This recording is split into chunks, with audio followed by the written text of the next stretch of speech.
Bonjour à tous, alors aujourd'hui je vous propose donc de l'intégration par partie, très important quand on veut faire des maths. Donc ici je vous propose trois exemples. J'ai rappelé la propriété, on va l'appliquer tout de suite avec ce premier exemple. Donc intégrale de 0 à 2 de 2t plus 1 exponentielle 2t. Alors, première étape, il faut un petit peu de place. Si vous rédigez ça avec des petites flèches, il y a plein de méthodes pour rédiger ça. Nous, on va faire ça très intuitif. Donc il faut vérifier quand même que les fonctions en présence sont dérivables. D'accord. Donc ici on dérive, on va choisir 2t plus 1. Donc en le dérivant, le degré diminue, on a 2. Et il faut trouver une primitive donc, du deuxième facteur. Donc il faut un produit, on l'a, on dérive le premier, on cherche une primitive de e de t, donc ça vous savez, 1 demi exponentielle de t. Il faut une bonne maîtrise par contre des primitives. Les quatre fonctions que vous avez introduites ici, pas de souci, c'est dérivable, donc on peut intégrer par partie. Donc, entre crochets, évidemment, on a donc, alors, au niveau des noms, ça, c'est donc, la première, c'est U, ça c'est U', ici c'est V, et ça c'est V'. Donc, dans les crochets, on retrouve U et V. Donc, les deux primitives, en quelque sorte. Ici, donc, 2t plus 1, et 1 demi E de 2t. Ça, c'est très simple à calculer. On remplacera par 2, puis par 0. Ensuite, moins l'intégrale de 0 à 2, des deux nouvelles fonctions, qui sont ici, les expressions sont en jaune, donc 2 fois 1 demi exponentielle de t, ça donne exponentielle de t, dt, ça c'est très simple à calculer, vous voyez vraiment, un gros intérêt de ces intégrations par partie, c'est de transformer une intégrale dont on ne sait pas trouver ici, à l'intérieur, on ne peut pas trouver une primitive, ici, mais on a réussi, parce qu'on a fait descendre le degré de 2t, sans changer ici vraiment l'exponentielle. On remplace par 2, donc ici ça fera entre parenthèses, donc 2 fois 2, 4 et 1, 5. 5 demi exponentielle, donc 2 fois 2, 4, exponentielle 4. Moins la même chose en 0, donc une fois, donc 1 demi exponentielle 0. Moins, il me faut une primitive, ici exponentielle de 1 demi d'exponentielle de t. Voilà, on a quasiment fini là. 5 demi E4, moins 1 demi, moins ici en 2, 1 demi de E4, moins par moins, ça fera plus 1 demi de E0, donc 1 demi. Les demi s'annulent. Il me reste donc 5 demi moins 1 demi, 4 demi, 2 exponentielles, 4. On va vérifier quand même sur calculatrice. On vérifie, vous voyez, la calculatrice se trouve 109,2, et puis pareil pour 2e4, donc a priori, on est bon. Alors, cette deuxième intégrale, donc 3 ln de 2t. Alors, trouver une primitive de 3 ln de 2t, c'est pas simple, donc on va dériver 3 ln de 2t. Et donc on va considérer que ça, c'est un produit 3 ln de t fois 1. Bon, on peut même laisser le 3 ici. On peut, si on veut, même mettre le 3, si vous voulez. Il y a plusieurs versions pour gérer ce 3. On peut le mettre ici. D'accord. Dans ce cas-là, on va dériver ln de 2t. Donc u' sur u, donc 2 sur 2t, ce qui donne 1 sur t. Et primitive de 3, ça sera, on va choisir 3t.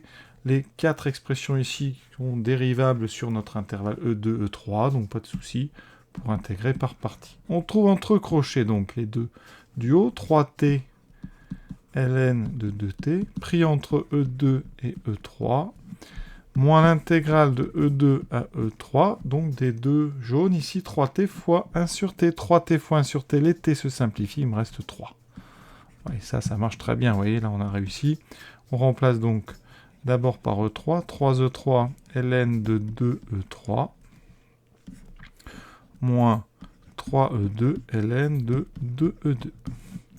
Moins une primitive ici, ça sera 3t.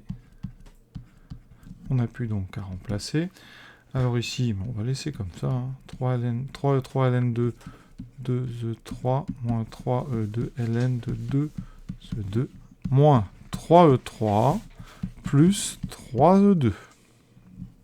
Alors on peut faire quelques petites manips, juste pour réviser. Donc ici, je vais m'occuper des trois termes en E3. Donc j'ai 3E3, je factorise, ça fait ln de 2E3 moins 1. Alors 1, c'est ln de E, d'accord? Je fais pareil avec mon autre terme. Ici, je factorise par 3E2. J'aurai donc 1, c'est-à-dire ln de E, moins ln de 2E2. Je transforme, ça me fait 3E3 ln, donc c'est soustraction de 2 logarithmes, donc c'est le logarithme du quotient, 2e3 sur e, plus 3e2, donc ln de e sur 2e2. On a une petite simplification, ici par e, donc il me reste 3e3, ln de 2e2, plus 3e2, ln de, ici donc, 1 sur 2e. Voilà. Alors, est-ce qu'on peut continuer? Là, après, ça devient un petit peu plus complexe, donc on va laisser ça comme ça. Alors, on pourrait, quand même, je vous explique, tant qu'on y est, on va utiliser à fond les propriétés du logarithme. Vous avez des produits ici, donc on pourrait séparer 3e3, donc ça fera ln de 2, plus ln de e2. Et ln de e2, ça fait 2, ouais. Plus 3e2 ici, ln de 1 sur 2e, il reste juste moins ln de 2e. Donc si on sépare, ça fait moins ln de 2, moins ln de 2, donc ça fait moins 1. Je développe. Ça donne 3e3 ln de 2 plus 6e3 moins 3e2 ln de 2 moins 3e2. Je pense qu'on ne pourra pas faire beaucoup mieux. Voilà donc ce deuxième. On va vérifier quand même à la calculatrice tout ça.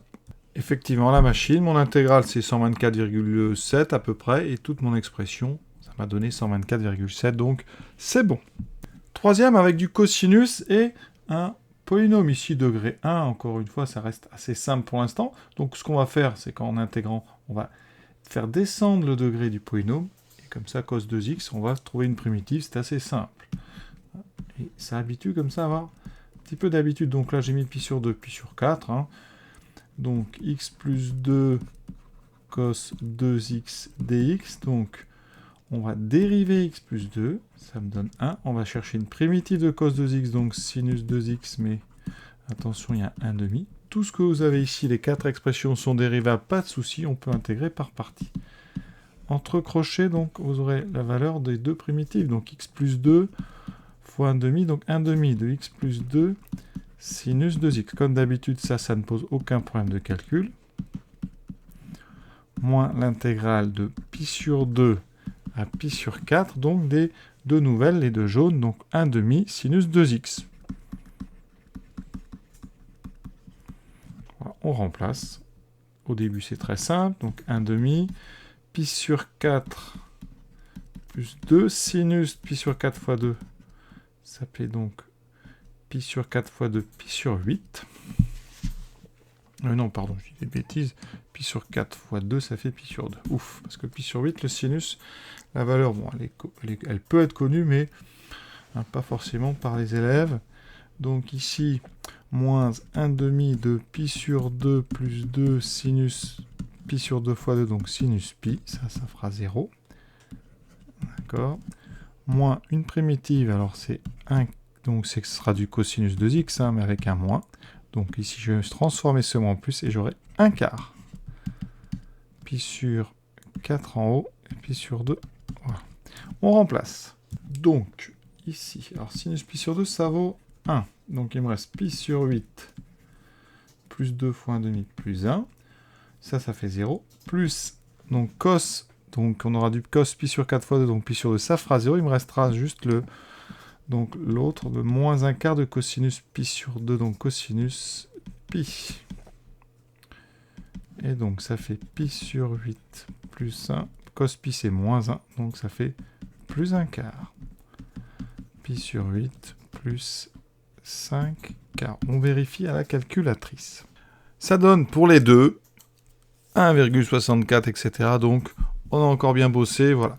J'espère que ça commence à rentrer, c'est vraiment très important, hein, ces intégrations par partie, d'autant plus que c'est purement technique, hein, et ça a vraiment beaucoup d'importance pour trouver des primitives et pour faire des exercices sympas, vous verrez avec des suites et des récurrences, voilà, tout ça.